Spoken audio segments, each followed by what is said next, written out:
المرسلين اما بعد فاعوذ بالله من الشيطان الرجيم بسم الله الرحمن الرحيم واما بنعمة ربك فحدث صدق الله العظيم وصدق رسوله النبي الكريم ونحن على ذلك لمن الشاهدين والشاكرين والذاكرين والحمد لله رب العالمين۔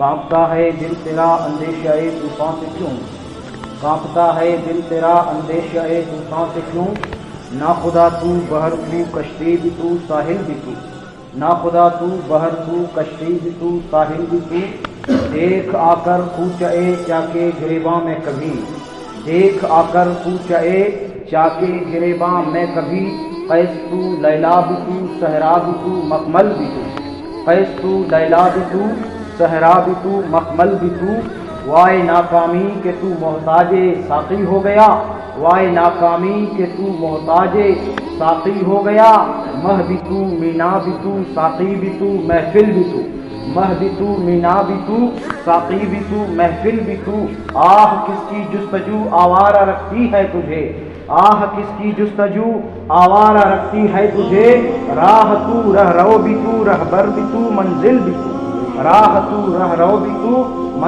رہبر بھی تو منزل بھی تو، بے خبر تو جوہر آئینہ ایام ہے، بے خبر تو جوہر آئینہ ایام ہے، تو زمانے میں خدا کا آخری پیغام ہے، تو زمانے میں خدا کا آخری پیغام ہے۔ آئیے کچھ سننے اور سنانے سے قبل ہم اور آپ سب مل کے ایک بار زور سے عشق و محبت سے درود پاک پڑھیں۔ اللہ سیدنا شفیعنا نبینا مولانا محمد صلاۃ دائمۃ بدوام ملک اللہ صلی اللہ علیہ وسلم۔ عزیزان ملت اسلامیہ، اللہ تبارک و تعالیٰ قرآن مجید کے اندر ارشاد فرماتا ہے، سورہ والعصر اگر ہم پڑھیں تو اللہ تعالیٰ ارشاد فرماتا ہے کہ والعصر ان الانسان لفی خسر، اللہ تعالیٰ نے زمانے کی قسم کھائی اور کہا زمانے یعنی عصر حاضر کی قسم، الانسان لفی خسر، انسان جو ہے ان الانسان لفی خسر، انسان بے شک خسارے میں ہے، انسان گھاٹے میں ہے۔ انسان کون سا گھاٹے میں ہے؟ جو زمانے کے حساب سے چلتا ہے، جو دور کے حساب سے چلتا ہے، لیکن وہ انسان خسارے میں نہیں ہے، وہ انسان مفاد کے اندر ہے، وہ انسان فائدے میں ہے، جو انسان شریعت محمدی صلی اللہ علیہ وسلم کے مطابق زندگی گزارتا ہے، جو انسان نمازوں روزوں سے لگاؤ رکھتا ہے، محبت رکھتا ہے، وہ خسارے میں نہیں ہے۔ تو پھر خسارے میں کون سا انسان ہے؟ خسارے میں وہ انسان ہے جو یہ کہتا ہے کہ اب تو زمانہ ایسا ہے، کیا کریں نماز پڑھی نہیں جاتی، کیا کریں زمانہ اس طریقے کا ہے، ماحول اس طریقے کا ہے کہ اگر ہم چپ رہے تو فلاں بول پڑے گا، اس لیے ہمیں بولنا پڑتا ہے۔ تو میرے دوستو بزرگوں یاد رکھیں، عزیزان ملت اسلامیہ، اللہ تعالیٰ قرآن مجید کے اندر ارشاد فرماتا ہے، تم زمانے کو مت دیکھو، تم زمانے کے لوگوں کو مت دیکھو، تم عصر حاضر کو مت دیکھو، تم یہ دیکھو کہ ہمارا مقصد کیا ہے، ہماری زندگی کا مقصد کیا ہے، ہماری پیدائش کا مقصد کیا ہے، اور ہماری زندگی گزارنے کا طور و طریقہ اور سلیقہ کیا ہونا چاہیے۔ تو قرآن کہتا ہے کہ جو صراط مستقیم پر چلنے کی کوشش کرے گا، جو نمازوں سے محبت کرے گا، جو اولیاء اعظام سے محبت کرے گا، اور جو زمانے کے ماحول کو نہ دیکھ کر کے مسجدوں کے ماحول کی طرف رجوع کرے گا، جو حی علی الصلاۃ حی علی الفلاح کی صداؤں کی طرف جو رجوع کرے گا، اس کا گھاٹے میں ہونا کبھی نہیں پایا جائے گا۔ وہ انسان ہمیشہ مفاد کے اندر رہے گا، اس کی زندگی فائدے مند رہے گی۔ جو زمانے سے ہٹ کے چلے گا، آج یہ کہا جاتا ہے کہ اس طریقے کا دور ہے، فتنہ انگیز دور ہے، شدت انگیز دور ہے، اور ایک ایسا دور ہے کہ جس میں لوگ اذان سن کر کے مسجدوں کو پیٹھ دکھا دیتے ہیں، جبکہ ایک وہ دور تھا کہ ہو جاتا عین لڑائی گر وقت نواز، قبلہ رو ہو کر کے سربا صف ہوئی قوم حجاز۔ ایک ہی صف میں کھڑے ہو گئے محمود و یاس، نہ کوئی بندہ رہا نہ بندہ نواز۔ آج میرے دوستو بزرگوں یاد رکھیں، چیمی گویاں شروع ہوتی ہیں عزیزان ملت اسلامیہ، جب آپس میں گفتگو شروع ہوتی ہے تو لوگ کہتے ہیں کہ پہلے کے مسلمانوں میں اور اس وقت کے مسلمانوں میں اتنا بڑا انتر، اتنا بڑا فرق کیسے آ گیا؟ تو یاد رکھو عزیزان ملت اسلامیہ، وہ لوگ وہ تھے کہ وہ معزز تھے زمانے میں مسلمان ہو کر، وہ معزز تھے زمانے میں مسلمان ہو کر، ہم خار ہوئے ہیں آج تاریخ قرآن ہو کر۔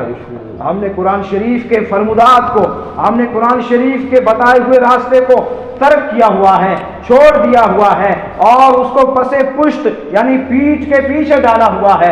اس لیے ہماری یہ حالت ہے، اس لیے ہماری اس حالت کے اور اس ماحول کے ذمہ دار ہم خود ہیں، بلکہ اور کوئی نہیں ہے۔ اللہ تعالیٰ قرآن میں یہ کہتا ہے کہ اگر تم مجھے یاد کرو گے زمین کی پستی میں تمہیں آسمان کی بلندیوں میں یاد کروں گا۔ ہم تو مائل بکرم ہے، کوئی سائل ہی نہیں، راہ دکھائیں کسے، کوئی رہروے منزل ہی نہیں۔ تو دوستو اس لیے چاہیے کہ ہم اللہ کے نبی صلی اللہ علیہ وسلم کے دین اسلام کی طرف محبت اور لگاؤ کے ساتھ اور الفت کے ساتھ جو ہے پیش آئیں اور ان کے بتائے ہوئے راستے پر چلنے کی کوشش کریں۔ وہ راستہ کون سا ہے؟ صراط الذین انعمت علیہم، وہ راستہ ان لوگوں کا ہے جن پر تیرا انعام ہوا، نہ کہ ان لوگوں کا راستہ جو بھٹکے ہوئے لوگ ہیں۔ علامہ اقبال نے کیوں کہا تھا کہ بے خبر تو جوہر آئینہ ایام ہے، تو زمانے میں خدا کا آخری پیغام ہے۔ کہا اے انسان مٹا دے اپنی ہستی کو، اگر کچھ مرتبہ چاہے کہ دانا خاک میں مل کر گلے گلزار ہوتا ہے۔ ہزاروں سال نرگس اپنی بے نوری پہ روتی ہے، بڑی مشکل سے ہوتا ہے چمن میں دیدور پیدا۔ آئیے میرے دوست بزرگوں، آج ہم اپنی زندگی کا مطالعہ کریں، ہم اپنی جو حیات کے بارے میں سوچیں کہ ہماری آخرت کے لیے ہم نے کیا کیا ہے۔ ہماری زندگی تو گزر گئی ہے، ہم نے ایک پیر بھی قبر کے اندر رکھا ہوا ہے، کیا ہم نمازوں کے پابند ہیں؟ کیا ہم دین اسلام کے بتائے ہوئے راستے کو فالو کر رہے ہیں، اس پر برابر چل رہے ہیں یا نہیں چل رہے ہیں؟ اگر نہیں چل رہے ہیں تو پھر ہمارے من میں کیا ہے؟ کیا ہم یہ امید لگائے بیٹھے ہیں کہ ہم بغیر نمازوں کی پابندی کیے ہوئے، کہ ہم بغیر مسجدوں کا رخ کیے ہوئے، کہ ہم بغیر دین اسلام اور اللہ کے فرمودات پر عمل کیے ہوئے جنت میں چلے جائیں گے؟ اگر ایسا ہے تو پھر ہماری غلط فہمی ہے، جنت اتنی آسان نہیں ہے۔ اگر جنت ملنا اتنا آسان ہوتا تو انبیاء رو رو کر کے خدا سے اپنی بخشش طلب نہیں کرتے، اپنے گناہوں کی معافی اور تلافی طلب نہیں کرتے۔ اگر جنتی ہو جانا اتنا آسان کام ہوتا تو پھر حضرت آدم علیہ السلام بھی 300 سال تک ایک جگہ پر بیٹھ کر آنسو نہیں بہاتے، حضرت یعقوب علیہ السلام کی رو رو کر بینائی نہیں چلی جاتی۔ اگر جنتی ہونا اتنا آسان کام ہوتا تو اولیاء اعظام اور بزرگان دین جو ہمارے سلف صالحین تھے، ایک ایک شب میں ایک ایک رات میں 1000 رکعتیں نوافل پڑھا کرتے تھے۔ کس لیے پڑھا کرتے تھے؟ کیا انہیں عیش و عشرت سے، کیا انہیں جو ہے اللہ کی ذات پر امید نہیں تھی؟ کیا انہیں اللہ کی ذات پر بھروسہ نہیں تھا؟ اگر وہ بھی ہماری طرح یہی سوچتے کہ ہمیں اللہ سے امید ہے کہ ہم جو ہے بخشے جائیں گے، ہماری مغفرت ہوگی، ہم جنت کے دروازے تک ضرور جائیں گے، کیا ان کا ایمان ہمارے ایمان سے کمزور تھا؟ نہیں میرے دوستوں بزرگوں، بلکہ اس لیے کہ وہ دین اسلام کا بتایا ہوا راستہ تھا۔ یہ وہ راستہ تھا جس کو پیران پیر دستگیر روشن ضمیر سیدنا محی الدین عبد القادر جیلانی نے اپنایا تھا۔ یہ وہ راستہ تھا جس کو شہنشاہ ہندوستان حضور خواجہ معین الدین چشتی سنجری اجمیری نے اپنایا تھا۔ یہ وہ راستہ تھا جس کو شہاب الدین سہروردی نے اپنایا تھا، جس کو شیخ جنید بغدادی نے اپنایا تھا۔ یہ وہ راستہ تھا جس کو نظام الدین اولیاء نے اپنایا تھا۔ یہ وہ راستہ تھا جس کو صوفی حمید الدین ناگوری نے اپنایا تھا۔ یہ وہ راستہ تھا جنہیں اولیاء اعظام نے اپنایا تھا۔ اور وہ راستہ کون سا تھا؟ وہ راستہ فقط ایک راستہ تھا، وہ صراط مستقیم تھا جو نمازوں کی طرف لے جاتا ہے، جو ہمیں بار بار بلکہ دن میں 5 بار یہ پکار کر کے کہتا ہے کہ آؤ مسجدوں کی طرف آؤ۔ آج جب ہم میں سے जहालत का इतना आलम है, जहालत की हद है कि जब हम मस्जिद के करीब से निकलते हैं या तकिया शरीफ के करीब से निकलते हैं या किसी मज़ार शरीफ के करीब से निकलते हैं या किसी दरगाह शरीफ के करीब से हमारा गुज़र हो रहा होता है, तो उस वक्त हम क्या करते हैं, गैरों वाला काम कर रहे होते हैं। अल्लाहु अकबर, अस्तगफिरुल्लाह माज़ल्लाह, ये जुमले कहने के नहीं हैं, लेकिन बार बार ऐसा देखा जाता है कि जब हम मस्जिद के पास से गुजरते हैं तो हम मस्जिद को यूं करते हैं, यानी मस्जिद को टच करके बोसा देते हैं। आप बताएं ये कहाँ से साबित है, ये कौन सी शरीयत मुतहरा को फॉलो कर रहे हैं हम। ये अब जब हम तकिया शरीफ में हाजिरी दे रहे होते हैं उस वक्त हम अपने सर को सजदे में ले जाते हैं, यानी कि जो गैरों का काम होता है, जैसे कुफार और मुशरिकीन कर रहे होते हैं, हम जहालत की वजह से, लाइल्मी की वजह से, गफलत की वजह से हम ऐसा कर लेते हैं। और ऐसा करना हमारी शरीयत में क़तअन जायज़ नहीं है, बल्कि इस्लाम ऐसी हरकतों से मना करता है। इसलिए जब आपसे गुजारिश है मस्जिद के करीब से आप गुजरें तो हो सके तो 1 मिनट का वक्त निकाल करके सीधा पाँव मस्जिद के अंदर रखें, मस्जिद के अंदर आए। ज़्यादा आपको कुछ नहीं आता तो आप मस्जिद के अंदर आकर के अपने हाथों को उठा लें और अल्लाह से अपने गुनाहों की माफ़ी तलाफी तलब करें। लेकिन आप जो मस्जिद के करीब से गुजरते हुए मस्जिद को यूं हाथ से बोसा देते हैं जैसे गैर हमारे भाई कर रहे होते हैं, इस तरीके से करना ठीक नहीं है, ये गैरों का तरीका है। इसी तरीके से जब हम कहीं मज़ार शरीफ पे हाजिरी दे रहे होते हैं उसी वक्त भी हमारा यही प्रोटोकॉल होता है कि हम दीवार को चूमते हैं। दीवार को चूमने की इजाज़त नहीं है दोस्तों बुजुर्गों। चादर किस लिए होती है? चादर इसलिए लगाई जाती है मज़ार शरीफ पर, चादर को इसलिए रखा जाता है ताकि बंदा मोमिन अकीदत से, मोहब्बत से, उल्फत से और अपने ईमान से उस चादर को बोसा दे, बैठ करके बड़े अदब से बोसा दे। ये हमारा तरीका है, ये हमारे बुजुर्गों का तरीका है, ये दीन इस्लाम का तरीका है। लेकिन हम अपने तरीके को छोड़ करके, हम अपने बताए हुए दीन इस्लाम के रास्ते को छोड़ करके हम गैरों के मुशाबहत कर रहे होते हैं। अल्लाह के नबी का फरमान है, मन शब्बा कौमिन फहुव मिनहु, जिसने किसी गैर कौम की मुशाबहत की तो वो मैदान महशर में यानी उस कौम से उठाया जाएगा। इसलिए अल्लाह की पनाह चाहते हैं कि इस तरीके का कोई भी फेल और अमल हमारी शरीयत मुतहरा के अंदर जायज़ नहीं है। लिहाजा इस तरीके की तमाम तर जो खुराफात हमारे अंदर होती हैं उनसे किनारा कशी कीजिए, उनसे आप हजरात जो है बड़ी एहतियात से काम लीजिए, क्योंकि ऐसे मामलात में, ऐसे पेचीदा मामलात से इंसान के ईमान जाने का खतरा मंडराता है।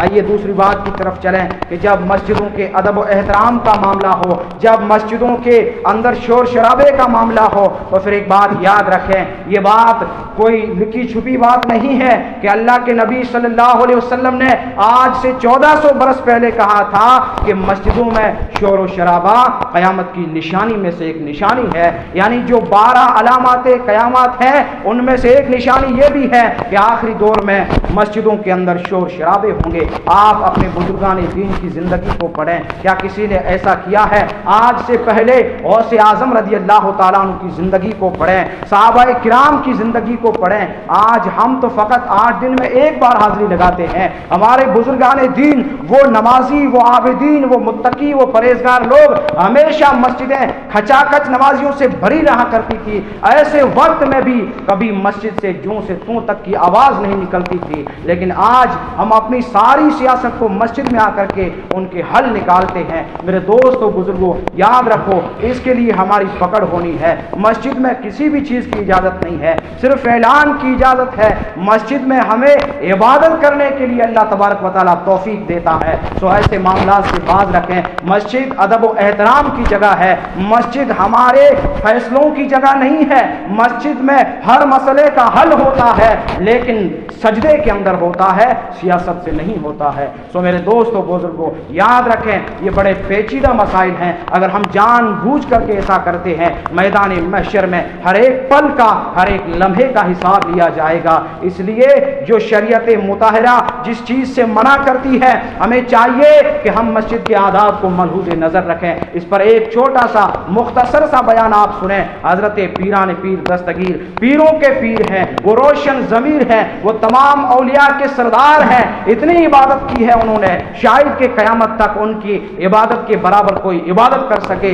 लेकिन हज़रत पीरान पीर दस्तगीर रोशन ज़मीर सैयदना मोहिउद्दीन अब्दुल कादिर जिलानी के दौर में एक वली आता है, एक दरवेश आते हैं और जिनके चर्चे हो जाते हैं, जिनके बारे में गौसे आज़म रज़ी अल्लाह अन्हु के दौर में ये चर्चा होती है कि वो तो आपसे भी बड़े वली कहलाते हैं। वो ये कहते हैं कि हम तो ये कर देते हैं, पल भर में डूबते को पार लगा देते हैं, पल भर में किसी को उड़ाना हो तो उड़ा देते हैं। यानी कि उस दरवेश के बारे में इस तरह की चर्चा होने लगी तो हज़रत पीरान पीर दस्तगीर के दिल में ये ख्याल आया कि आज मैं जो है उस दरवेश से मुलाकात करने जाऊंगा। अब यहाँ पे आप ज़रा समझें, तसव्वुर करें कि मस्जिद का अदब व एहतराम और मस्जिदों के मामलात में हमें कितनी एहतियात बरतनी चाहिए। जब हुजूर पीरान पीर दस्तगीर रोशन ज़मीर सैयदना मोहिउद्दीन अब्दुल कादिर जिलानी उस दरवेश से मुलाकात के लिए जाते हैं तो वो देखते हैं कि वो शख्स जिन्हें वली कहा जाता था वो वुज़ू बना रहा है। वुज़ू बनाने के बाद जब फारिग हुए तो हुजूर पीरान पीर दस्तगीर के दिल में ये ख्याल आया कि शायद हो सकता है ये बंदा नमाज के लिए जा रहा हो मस्जिद में। तो हुजूर पीरान पीर दस्तगीर उसी जगह पर हाथ बांध कर खड़े हो गए उसके अदब के लिए। अब हुजूर पीरान पीर दस्तगीर गौसे आज़म उस बंदे को देख रहे हैं, उस दरवेश को देख रहे हैं, उनके कदमों को फॉलो कर रहे हैं। जब वो बंदा जाता है मस्जिद के अंदर पैर रखता है तो उस दरवेश, उस वली ने जिनके बारे में चर्चा हो रही थी कि वो बड़े पाए के वली कामिल हैं, गौसे आज़म ने देखा कि उन्होंने मस्जिद के अंदर जाते हुए पहले अपना सीधा पैर न रख करके बायां पैर मस्जिद के अंदर रखा, यानी उल्टा पैर जब मस्जिद के अंदर दाखिल किया हुजूर गौसे आज़म रज़ी अल्लाह अन्हु अपने साथियों के साथ वापस लौट गए और वापस अपनी जगह पे आ गए, अपने ठिकाने आए। तो बाकी सारे साथियों ने पूछा, हुजूर आप यहाँ से इतना सफ़र तय करके चले थे उस दरवेश, उस बुजुर्ग से मुलाकात करने के लिए, लेकिन आपने बिना मुलाकात किए आप वापस लौट आए रास्ते से, क्या माजरा हुआ? कहा कि जिस शख्स को मस्जिद में दाखिल होने का तरीका मालूम नहीं है वो शख्स वली कैसे हो सकता है, वो दरवेश कैसे हो सकता है, वो अल्लाह का मुकर्रब बंदा कैसे हो सकता है। सो इसलिए मस्जिद का अदब जो है वो इंसान के ईमान की निशानी होती है और अल्लाह ताला की जो इबादत का जो कुर्ब है, जो नेकी है, जो अच्छाई है, जो आमाल सालिहा है, उसकी जो पहचान होती है वो ये है कि मस्जिद के अंदर सिर्फ तस्बीह, सिर्फ तहलील, सिर्फ नमाज, सिर्फ इबादत की जाए, उसके अलावा तमाम तर दुनियावी गुफ्तगू से परहेज किया जाए। यही हमारा दीन इस्लाम का रास्ता है, यही हमारा दीन इस्लाम का प्रोटोकॉल है। लिहाजा नमाजों की तरफ आओ, नमाजों की तरफ बढ़ो और नमाजों की पाबंदी करो, इसलिए कि नमाज ये एक ऐसी इबादत है जिससे खुदा का कुर्ब मिलता है। अगर नमाज कोई अहम चीज़ नहीं होती तो हमारे और आप सब के इमाम आज़म अबू हनीफा एक रात में खड़े रह करके पूरा कुरान मजीद नवाफिल के अंदर पढ़ा करते थे। अगर नमाज इतनी अहम इबादत नहीं होती तो इमाम शाफई, जिन्हें इबादत की कोई ज़रूरत नहीं थी, हुजूर गौसे आज़म जो मादरजाद वली थे, पैदाइशी वली थे, इबादत की कोई ज़रूरत नहीं थी उन्हें, वो तो पैदा होते ही जन्नती थे, लेकिन रात भर आप क़याम करते, रात भर सजदे में गुजार देते, रात भर अल्लाह तबारक व तआला की बारगाह में रो रो करके अपने गुनाहों की बख्शिश और माफ़ी तलब करते थे। ये सब क्या था? ये सब हमारे लिए पैगाम था, ये सब हमारे लिए मैसेज था कि अगर हम नमाजों से मोहब्बत करेंगे तो हमारा ईमान कायम रहेगा, हमारा इस्लाम कायम रहेगा। जिसने नमाज को छोड़ दिया उसने दीन इस्लाम को बर्बाद कर दिया। अल्लाह से दुआ है कि अल्लाह रब्बुल इज़्ज़त हम तमाम को नमाजों से मोहब्बत करने वाला बना दे। वमा अलैना इल्लल बलाग।